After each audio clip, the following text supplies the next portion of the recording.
welcome to the next episode. And we just watched back the first episode and it was horrifying us. Oh Oh, my God, I was talking over you. yeah, Christine, do you know that you do that a lot? Did you notice you were doing it too? Yeah, but I'm always right, like we said, you know what I mean? I agree. You think you're always right. I do think that. And you know what?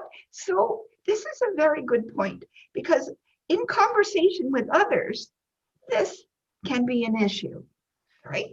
And we do that all the time. And it's especially tragic in a relationship because how it is when we just meeting a new person.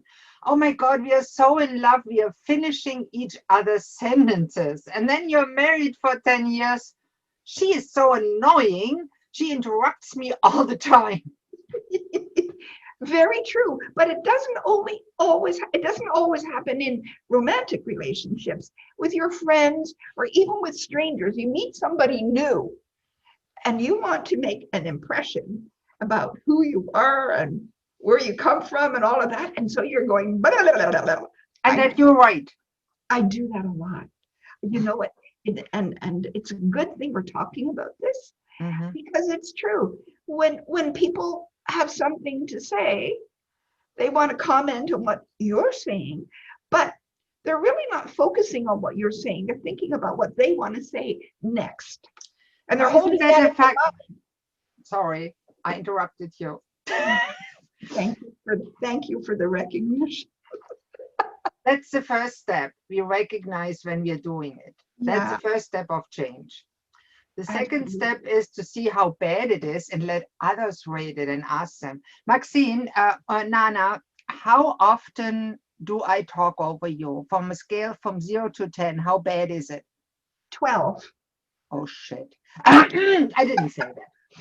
Okay, I commit in the next month to changing that, to listening more and shutting up when you're talking.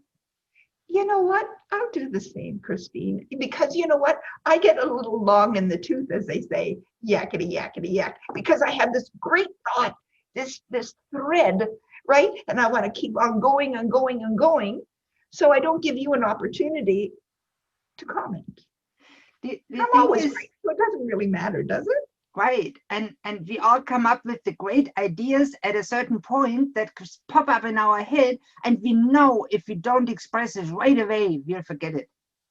Yeah, it's true. It's true. So But how can we change it, Nana? okay, Here, so you I know what? know. I have I'll a tell piece you. of paper. When I have a great thought while we are talking, I'll jot it down. Well, that's an idea. Uh, that doesn't really work for me though, because I'm visually impaired. So Mm. then I have to get the paper, the pen, write it, and then I'm looking away. And so I need to practice, practice, practice. And I promise I will. And, I guess the thing is, the only reason that we were fully aware of this is because we rewatched the video and it was like, oh my. We are talking too much. We are not listening enough. You know what? It is a bad habit that most of us suffer from. And it's a feeling of what? Of self-importance? Or is it a feeling of not being heard? So you better listen to me. So I'm going to keep on talking. You I know, get that would be awesome for the next episode, listening exercises. listening exercises. You Well, can really help me become a better listener.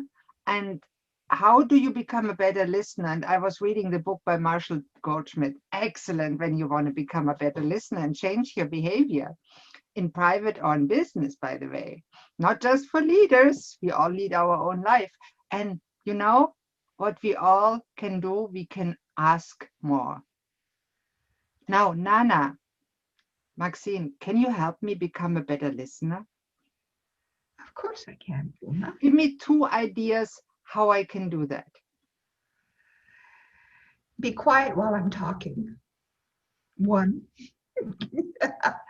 And respond to what it is the content of what I'm saying, rather than coming up with a new idea. I'm asking for validation, or when I'm talking about something, validation, or you can contradict it. But let's stay on the subject. Okay, so when I heard you right, you want me to be quiet while you're talking. Yeah. And secondly, to validate what you say, so you know I understood you and I heard what you were really saying, and respond to it later in a non-judgmental way, whether I agree or disagree. You know what? That's a really good rule of thumb for anybody, actually, Christine, Oma. Yes, Nana, whether they're Oma or not. We Yeah, should learn that in school. absolutely, because all of us have a desire to be heard, men and women both. And most of us feel we're not being heard, especially by the people that we care about the most.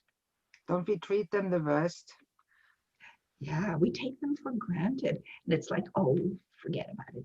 I'm just going to stop talking. He didn't hear me. So what? What's the point? And it's wrong to do that, because we are then taking it personally. Maybe if we understood the other person, where they're coming from, and took the time to do that, we would realize it's not personal. Maybe we'd So, learn something. Nana, do I get that right? It was a little bit too much to remember all, but do I get that right, that you think it would be important when we listen to somebody else to step in their shoes, try to see it from their perspective, Yes. so we can understand them more fully, Yeah. and then show them in some way that they are understood and heard, Yes. and then not shut them down with, you idiot, how could you say that? Well, you know what? That's true. And the thing is, most often you run into these issues when the content is hot, or frustrating, or whatever, something that you could easily argue about. And we get defensive because we hear a word here and there, and right away our wall goes up. And it's like, whoa, you feel attacked. It's not that at all. So then it's hard for somebody to open up. True. True. And that is very good, because we tend to react. We tend to judge. And there's another very good book that I'm reading right now. Oh my God. The thinking technique, that is the asking technique. So you ask instead of saying and judging. Are you on a learner's path, or are you on a judge's path? I try to choose the learner's path and be curious about people more often, which is darn hard, because everybody thinks about themselves. It seems like I'm the only one thinking of me. Yeah. And you know what, Oma? It would probably be a very good idea at the end of our episodes, each one, to put a list of books that can be either visually read or audiobooks for somebody like me, Sure. that could be helpful to help in our interactions with other people. I love that idea, sister Nana. I Yeah. love that idea. I call Nana Maxine's sister, because we are sisters at heart, sisters by choice. We are. I love you too. I love you too, Oma. You're very special to me. So are you. And this Yeah. was actually a good episode. And let me know what you think about our ideas of listening better. And please let us know when we don't, so we can both improve. Sometimes we're not right. Ooh, who hated the same act? My husband would never say that. Okay, guys and gals out there. See you next Cheerio. week. See you next time. Bye. Bye.